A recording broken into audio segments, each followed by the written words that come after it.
Bonjour à tous, merci de nous suivre sur La Parole Éternelle. Vous êtes à la radio sur 88.4 et à la télévision 223.25. Bienvenue à vous à ce magazine de la santé en bonne santé. Nous sommes chez vous pour parler santé. Une question de santé, c'est une question de vie. Comment prendre en charge une personne pour que sa santé ne l'amène pas jusqu'à la mort. Et donc, nous sommes là pour promouvoir la santé en société. Et aujourd'hui, nous parlons d'un autre sujet, un autre thème important pour continuer ce que nous avions commencé la fois dernière. Nous parlions dernièrement de l'automédication dans cette émission en bonne santé. Et aujourd'hui, nous revenons pour continuer, pour aller finir enfin avec ce thème. L'automédication aujourd'hui, quelles conséquences sur le foie? Notre foie. Nous parlons de foie, foie organe et non foie, la foi chrétienne. Nous parlons de notre foie en tant qu'organe. Et comment est-ce que nous devons éviter à ce que l'automédication ait des conséquences sur notre foie?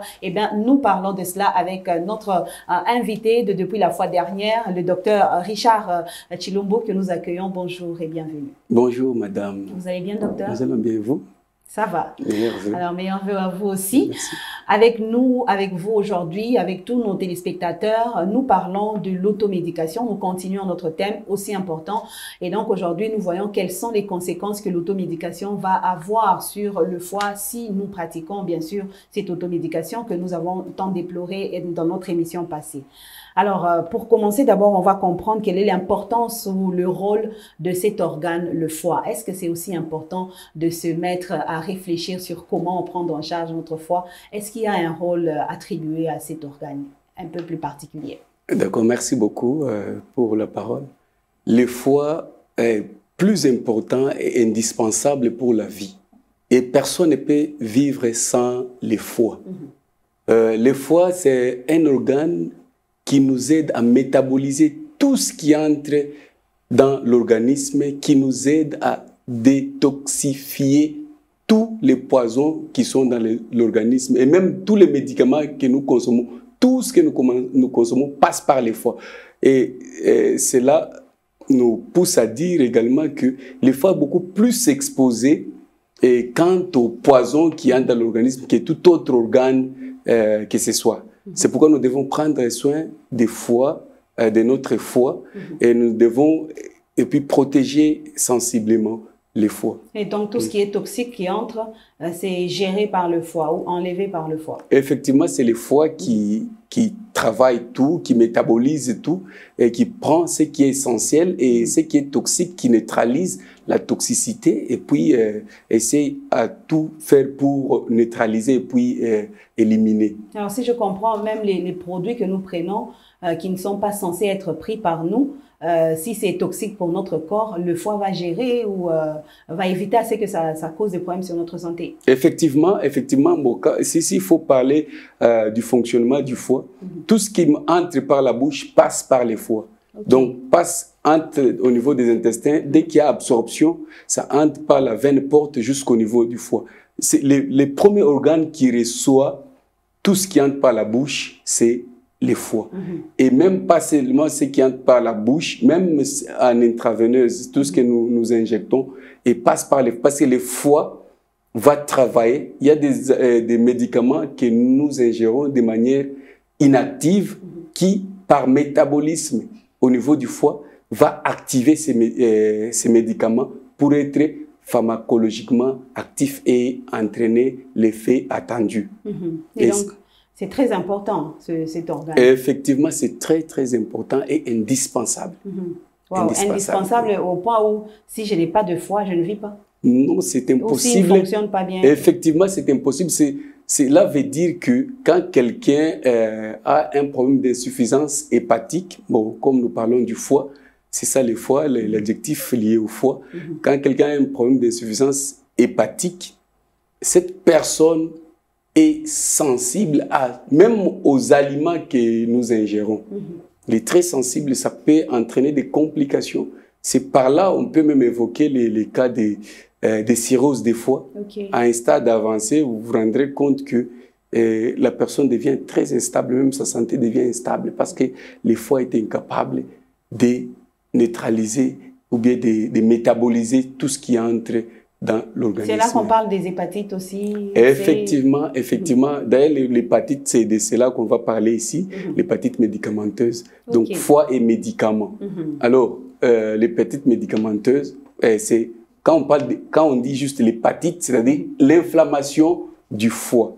Et quand on parle de l'hépatite médicamenteuse, c'est l'inflammation du foie liée aux médicaments que nous consommons. Donc, parce que le foie peut être aussi, peut s'enflammer même pour autre cause, mais là, on parle des médicaments. Des médicaments, effectivement. Alors, la fois dernière, chers téléspectateurs, on a insisté pour dire un produit que tu prends pour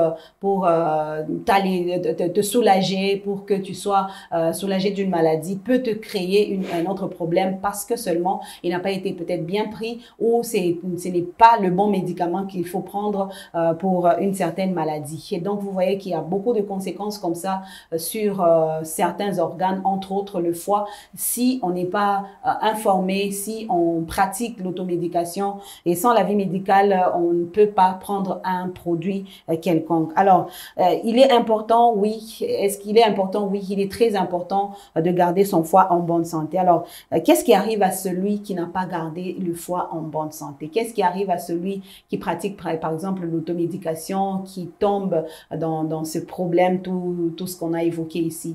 Est-ce qu'il y a une certaine façon de réparer les dégâts ou est-ce que c'est jusqu'à la mort? Bon, il y a toujours une façon de réparer les dégâts. C'est comme les Anglais disent « first come, first save ». Bon, le plus tôt serait mieux. Si on découvrait ça précocement, on peut prendre en charge. Mais de manière générale, l'inflammation ou bien l'hépatite peut être gérée et régressée dès lors qu'on coupe, qu'on arrête la prise de ces médicaments-là. Mais il peut se faire que la lésion soit plus grave. Que ça soit tard. Oui, tard, et voire même plus grave et entraîner même des complications qui vont accompagner la personne jusqu'à la mort. Ou soit à une greffe, parce qu'on peut greffer les foies. Là, il faut prendre un autre foie d'une autre personne pour placer chez la personne. Vous comprenez ce que ça fait? C'est beaucoup de dépenses. C'est juste que peut-être à la mort, si la prise en charge n'est pas faite à temps. Précocement, oui, effectivement. Alors, on a parlé en passant de l'hépatite. Nous, on sait qu'on a grandi en nous disant qu'on a hépatite C, hépatite, je ne sais pas, H, hépatite X. B, hépatite A, hépatite C, hépatite D, oui. Alors, quelle est la gravité de l'hépatite avant de continuer à voir où est-ce que ça peut nous mener de prendre des produits, c'est que ça conduit sur le foie et donc quelle est la gravité de ces hépatites? Est-ce qu'il y en a toute une liste et est-ce que ça dépend chaque hépatite dépend d'une certaine personne ou d'une certaine maladie ou d'un acte causé sur le foie? La gravité, effectivement, il y en a si effectivement le foie est touché. Mais même cette gravité dépend de l'état aussi nutritionnel, des modes de vie de tout un chacun. Il y a des gens qui sont exposés. Et, par exemple, les gens qui ont un problème d'hépatite B, d'hépatite C, hépatite A, ces gens-là doivent minimiser également de créer des lésions au niveau du foie en évitant de consommer, par exemple, les produits qui peuvent entraîner ces lésions. Je peux citer l'alcool. Il y a même certains médicaments comme en première ligne, nous avons les paracétamol que les gens vous consomment comme des cacahuètes. Là, ça se consomme franchement par tout le monde. Oui, effectivement. C'est pourquoi il y a aussi une dose létale, une dose toxique si nous arrivons jusqu'à à partir de 4 grammes de paracétamol. Là, on est au-delà. C'est pourquoi même en prenant par 24 heures, il y a ce que nous appelons la dose journalière de tout produit que nous devons consommer. Et nous devons tenir compte de tout ça. Alors, cette connaissance, ce sont les médecins ou bien les personnels soignants qui ont cette information, qui peuvent donner aux autres que nous considérons comme les communs des mortels. Oui, nous autres. Oui, effectivement.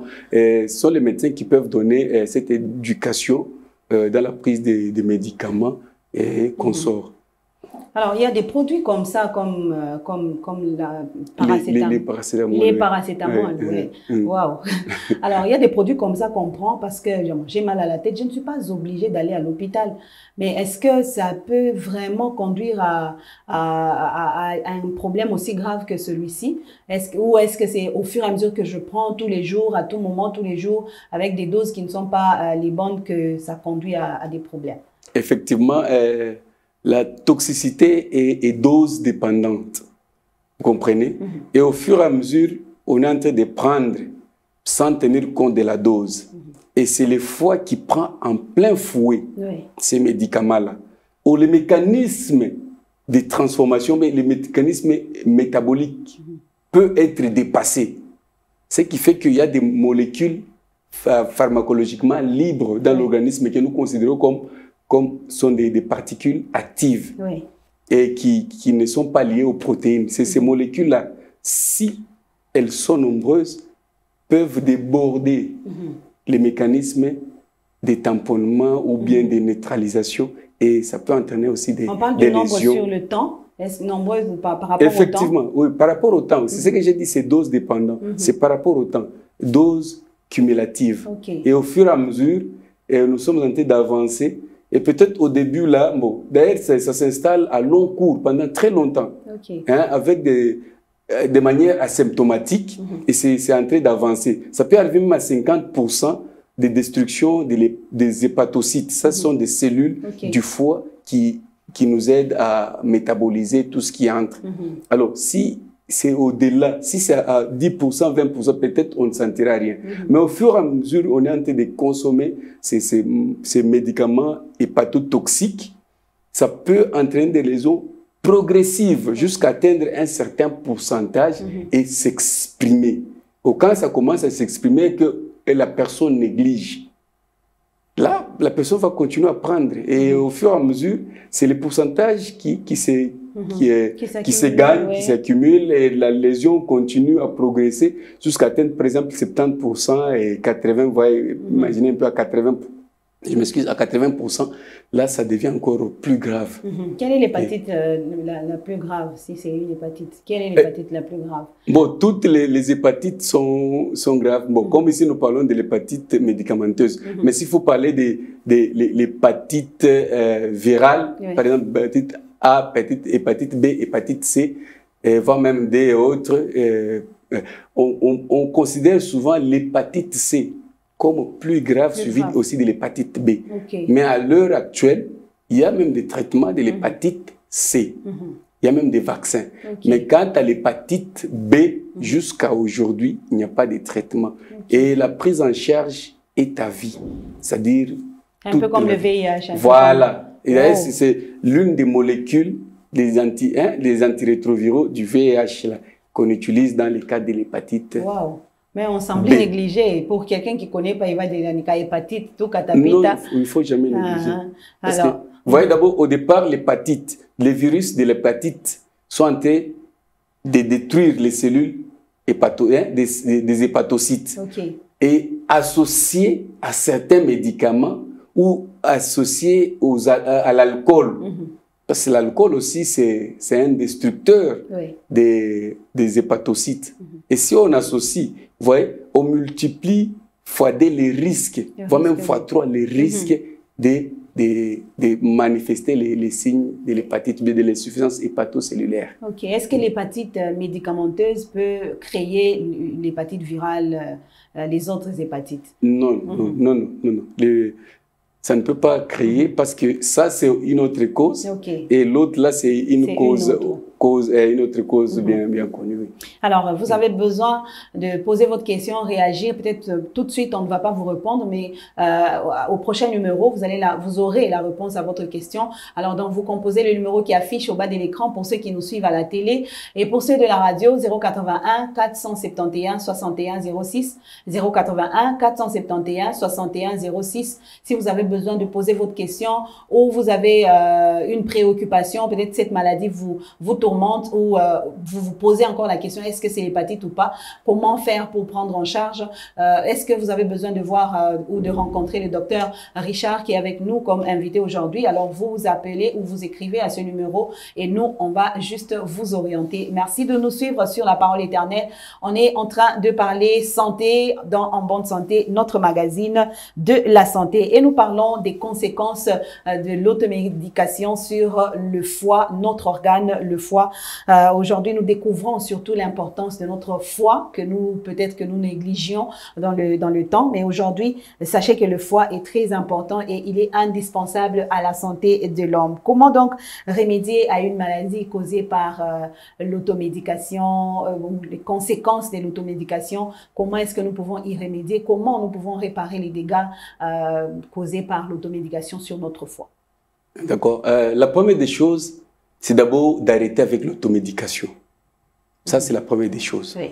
Et sur le plan médical, et quand nous remarquons que c'est une hépatite médicamenteuse, nous recommandons d'arrêter immédiatement la prise de ces médicaments. Et la récupération est plus rapide, oui, et spectaculaire. Oui, mais à moins que ce soit associé à une autre hépatite, par exemple, qui évolue en sourdine, oui, et qui peut être réveillée par l'automédication.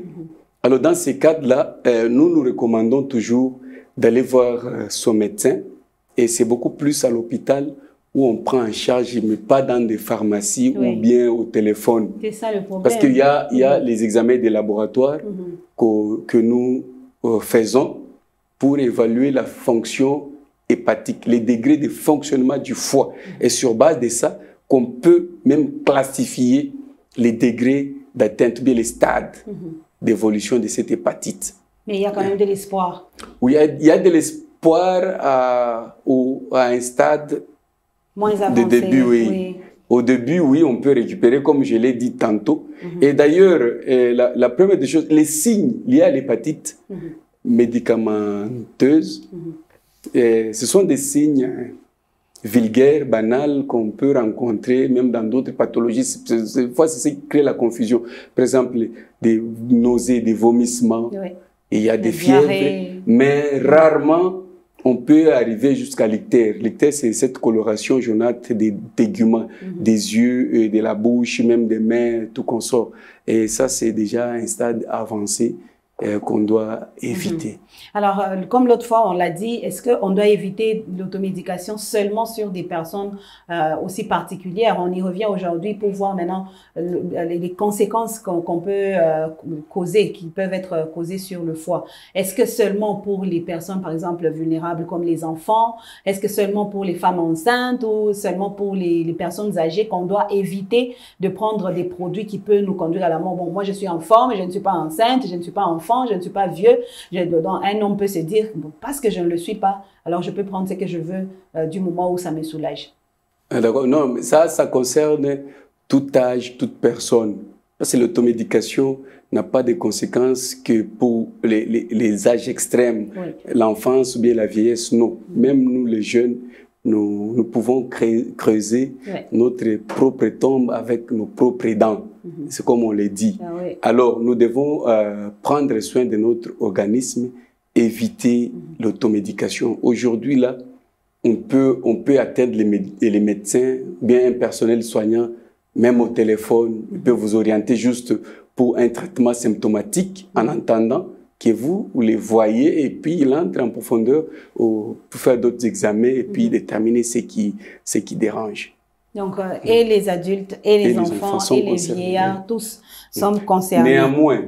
Néanmoins, comme je l'avais dit dans l'émission précédente, les traitements symptomatiques peuvent être tolérables, néanmoins en respectant la dose. Et la littérature nous recommande au moins 3 jours. Si les signes persistent, là, on peut aller maintenant à l'hôpital pour les traitements de fond ou bien thérapeutiques ou bien les traitements curatifs. Donc, 3 jours après l'arrêt de cette automédication. 3 jours, pas après l'arrêt. Au moins, plutôt plus 3 jours. S'il n'y a pas l'amendement des signes, là, on part à l'hôpital, oui, courir à l'hôpital pour maintenant les éventuels, la suite des prises en charge. Oui, et donc la prise en charge doit être faite. Mais il faut respecter la dose. Oui. Parce qu'il y a une chose que je voulais évoquer. Il y a ce que nous appelons l'état organique. Par exemple, les suffisances hépatiques, les suffisances rénales, les suffisances cardiaques, l'hypertension et autres. Ouais, dans la plupart des cas, ce sont des pathologies chroniques. Ouais, et parlons comme nous parlons de l'hépatite ou bien des insuffisances hépatiques. Il y a un principe. Quand nous évaluons, nous trouvons que le foie n'est pas fonctionnel à 100%.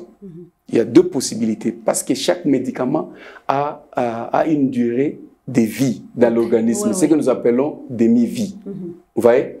Alors, pour les gens qui ont un problème d'insuffisance hépatique, il y a deux possibilités de prise de médicaments. Soit on réduit la dose en maintenant le temps de prise, soit on maintient la dose en éloignant les temps de prise. Est-ce que vous comprenez au moins? Oui, bon, j'essaye de comprendre. Donc, on réduit la dose du produit. On réduit la dose du produit en respectant les temps de prise. Oui, si c'est 3 fois par jour, oui, ça vous respectez. Oui.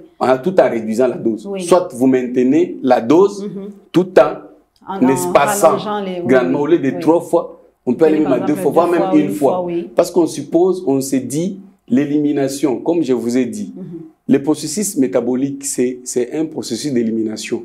Vous voyez? Et l'élimination sera lente parce que le foie n'est pas en mesure de prendre tout en charge.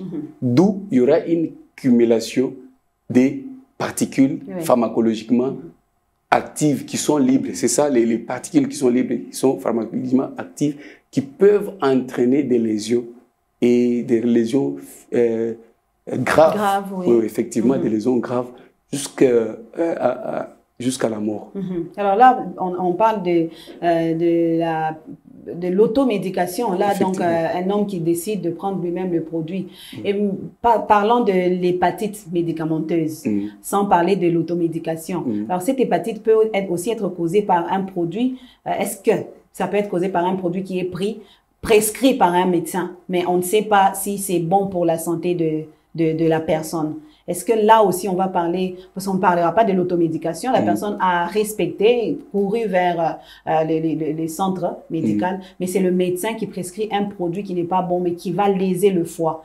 Là, comment est-ce que vous faites pour prendre en charge une personne pareille? Ou est-ce que cette personne peut décider aussi de vous emmener, par exemple, en justice parce qu'il y a eu erreur? Je ne sais pas comment vous gérez ces genres de problèmes, parce que je peux faire confiance à un médecin, mais qui ne connaît pas mon cas, qui me prescrit un produit qui cause aussi des problèmes au foie. Effectivement, et ça peut arriver.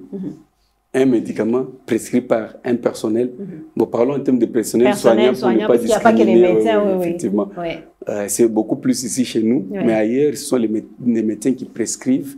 Alors, il peut se faire que le médecin prescrit un médicament en minimisant d'évaluer la fonction hépatique et qui peut encore enfoncer, aggraver cette hépatite. Et c'est comme je vous ai dit, bon, si l'hépatite, si la destruction des hépatocytes est au stade, par exemple, 1, au début, ça n'a pas de signes apparents, c'est asymptomatique. Et en prenant encore d'autres produits, ça peut entraîner des lésions et accélérer la destruction de ces hépatocytes. Alors, ce que nous faisons en clinique, c'est beaucoup plus évalué. D'abord, nous évaluons l'état de santé de la personne et on fait les examens. Les examens pour évaluer la fonction rénale. Oui, ça s'est fait partout. Et dans beaucoup de structures, d'ailleurs, ici à Lubumbashi, il y a même des laboratoires spécialisés qui les font. Alors, on peut envoyer là-bas, si d'autres structures n'ont pas des laboratoires pareils, alors on peut envoyer pour évaluer juste les reins avec un protocole, les foies plutôt, avec un protocole, et nous nous ajustons maintenant la dose. C'est ce qui est recommandé à faire. Pour un foie vraiment endommagé, la personne n'est pas encore morte, mais le foie est vraiment endommagé à cause de l'automédication. La personne fait comment? Il y a même des signes. Est-ce qu'on sait déjà que... Effectivement, il y a des signes. Même la personne va sentir que ça ne va pas. Ça ne va pas. Oui, oui, effectivement. Par quel signe, par exemple? Un état d'inconfort. D'abord, c'est ce que je viens de dire tout à l'heure. Il y a, par exemple, les nausées, les vomissements, il y a la fièvre qui apparaît et il peut avoir même l'ictère. C'est toi un stade un peu avancé. L'ictère, c'est cette coloration des téguments, de coloration jaunâtre des téguments. Alors déjà, on se dit, le foie est avancé, mais avec l'ictère, il n'y a pas seulement le foie. Et on peut s'intéresser aussi au sang, au système sanguin qui entraîne aussi l'ictère. Ouais, c'est ce que j'ai dit tout à l'heure. Les signes ne sont pas vraiment très, très spécifiques. Mais il faut faire les laboratoires pour évaluer la fonction hépatique et classifier les stades et savoir maintenant prendre en charge la personne. Alors, maintenant, si le foie est détruit complètement, en cas de cirrhose de foie un peu avancée, là, la prise en charge, c'est la chirurgie. Carrément, la chirurgie, il faut faire une greffe hépatique. Est-ce qu'au Congo même ça s'est fait? C'est possible. Non, au Congo, c'est possible parce qu'il y a des médecins qui sont capables de le faire. Mais les plateaux techniques ne nous permettent pas de les faire jusqu'ici. Bon, je ne sais pas pour d'autres structures médicales un peu avancées. Peut-être qu'ils peuvent le faire, mais on n'a pas de banque d'organes. C'est ça. Et puis, on n'a pas encore autorisé. On n'a pas encore autorisé à faire ce genre de choses ici au Congo. Parce qu'il faut une autorisation. Alors, en attendant l'autorisation, prenons-nous en charge. Comment se prendre en charge pour finir en quelques minutes? Comment prévenir ces conséquences dues à l'automédication? Comment je peux me comporter, me conduire en présence d'un problème de santé? Je suis buté à ce problème la nuit, je dois prendre un produit. Alors, pour éviter à ce que je ne tombe dans tout ceci, comment je peux faire pour prévenir? Pour prévenir, il faut arrêter avec l'automédication. Bon, même s'il faut prendre les médicaments soi-même, il faut respecter la dose. Donc, il faut se connaître et connaître quelle dose prendre. Quelle dose prendre. Si on n'est pas informé, on peut demander conseil au pharmacien. On peut demander conseil à un infirmier. On peut demander conseil à un médecin. Il va vous orienter pour être en dehors de ces dangers, pour écarter ces dangers-là. Alors, l'automédication, c'est notre problème d'aujourd'hui que nous avons cherché à résoudre. Ce problème, nous le résolvons par des conseils de médecins. Si vous connaissez la maladie, vous saurez comment vous prendre en charge. Si vous connaissez le danger que vous courez, vous saurez vraiment vous prendre en charge. Et donc aujourd'hui, on nous a fait voir le danger que nous courons quand nous prenons des produits qui vont impacter sur le foie. Nous prenons des produits sans prescription médicale et donc ça a de l'impact sur le foie. Ce sont des produits pris en excès, des produits qu'il ne faut pas prendre pour une certaine maladie, mais nous prenons et donc il y a toujours une conséquence à cela. Et donc comment est-ce que nous pouvons faire? Donc prévoyons toutes ces complications. Évitons de prendre des produits sans prescription médicale et même s'il faut prescrire, le médecin doit commencer par on appelle comment les examens qu'il faut, laboratoire et tout ça pour connaître votre problème afin d'aller prendre un produit. On parle de médecin, c'est par défaut. Là, on parle de tout personnel médical. Et donc, si vous avez votre pharmacie du quartier, il faudra que ça soit avec votre ordonnance que vous payez un produit, pas seulement de bouche à oreille, par confiance entre malade et pharmacien. Il faudra qu'il y ait quelqu'un de confiance. Alors, la personne de confiance, c'est celle qui vous a consulté, qui connaît votre problème et qui vous a prescrit un produit pour enfin le prendre. Docteur, pour terminer. En plus, je voulais ajouter une chose. Les médicaments sont très, très sensibles à la chaleur. Là, les auditeurs... On parle de la conservation. Oui. C'est un problème aussi, en fait. Il y a des petites pharmacies du quartier où on ne respecte pas les normes de conservation, où vous trouverez les vendeurs, il n'est même pas pharmacien, ni personnel soignant, c'est n'importe qui, effectivement, c'est n'importe qui n'a aucune notion médicale, qui est en train de vendre et par moment, il se donne même le luxe d'injecter, même de prescrire et de proposer les médicaments. Et puis, vous les trouvez en train de transpirer, comme s'il venait d'un jogging ou quoi que ce soit. Et pourtant, il est assis dans la pharmacie. Ça sont des signes qui montrent que des pharmacies, pareil, il ne faut même pas y prendre des médicaments. Parce que la pharmacie doit être ventilée. Et la pharmacie doit avoir une bonne aération, une bonne température et stable pour conserver les médicaments. Oui, et donc là, c'est pour nous dire, même quand on va payer le produit, même avec son ordonnance, regardez dans quel état, quel type de pharmacie, dans quel état est ce pharmacien, soi-disant, ce vendeur-là, et tout ça va nous motiver soit à acheter, soit à ne pas acheter. Alors, nous parlerons d'ailleurs dans nos prochaines émissions des normes de conservation des produits, quels produits prendre, quels produits ne pas prendre par rapport seulement à la conservation. Dieu voulant, nous aurons le temps d'en parler, en tout cas en long et en large, parce que c'est un point aussi très important qui nous conduit à des problèmes de santé. Alors, merci beaucoup, Dr Richard. Merci pour ce point aussi important. Je crois que prochainement, on va continuer pour aller en profondeur et prendre un autre organe pour voir comment est-ce que nous pouvons éviter de pratiquer l'automédication. Merci beaucoup, madame. Au revoir et à la prochaine. Au revoir. Merci beaucoup. Merci à vous de nous avoir suivis. En bonne santé pour aujourd'hui, c'est fini. On se retrouve prochainement pour un autre numéro. Le numéro au bas de l'écran pour ceux de la télé, c'est pour SMS et au numéro message WhatsApp. Et pour ceux de la radio, 081 471 61 06 pour un contact avec le médecin ou avec notre émission. Au revoir et à la prochaine.